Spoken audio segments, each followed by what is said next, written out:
This is the story of 3 Chicagoans, all raised as Christians, all who decided to ultimately reject that religion. Internet is down. Nadira Rodriguez Muhammad grew up Catholic, but found herself constantly questioning the long-held beliefs of her family. I always felt that something was missing for me. Ian Bushner is a law student at the University of Chicago. I felt like that there wasn't a God. Whitney Nichols is a new Loyola grad who grew up in suburban Streamwood. I guess what I was really looking for was what felt most natural and most logical to me.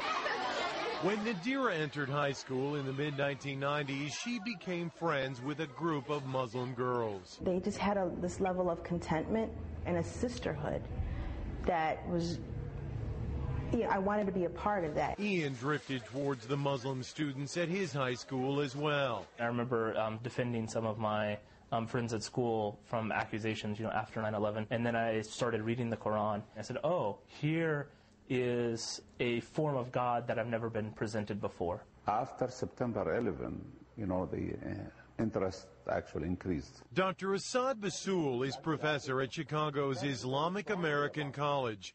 He says the tragedy 6 years ago initially prompted angry questions, but eventually many of the curious found answers to their own spiritual questions through Islam and converted. Sometimes, negative things bring positive things. In fact, according to a first-ever random sampling of American Muslims by the Pew Research Center, 21% of the nation's 2.4 million Muslims are converts to the faith. Eventually, I realized that I was looking to the Quran for advice, for direction, and at the point that you believe that the Quran is revelation from God, then you're a Muslim. The conversion has meant many changes in their lives. Ian prays 5 times a day. You'll finish a prayer and realize, I've just screwed something up. I've done something mean to somebody. Let me go back and correct that. Nadira wears the scarf, or hijab as it's called. It is part of my character, modesty.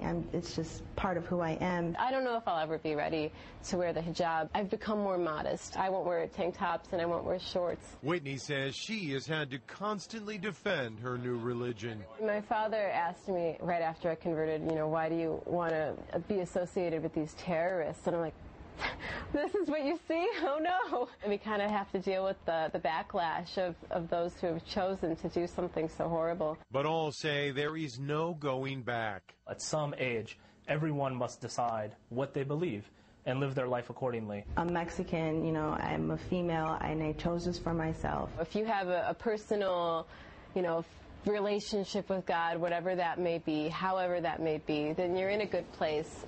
Mark Sexenmeyer, Fox News, Chicago.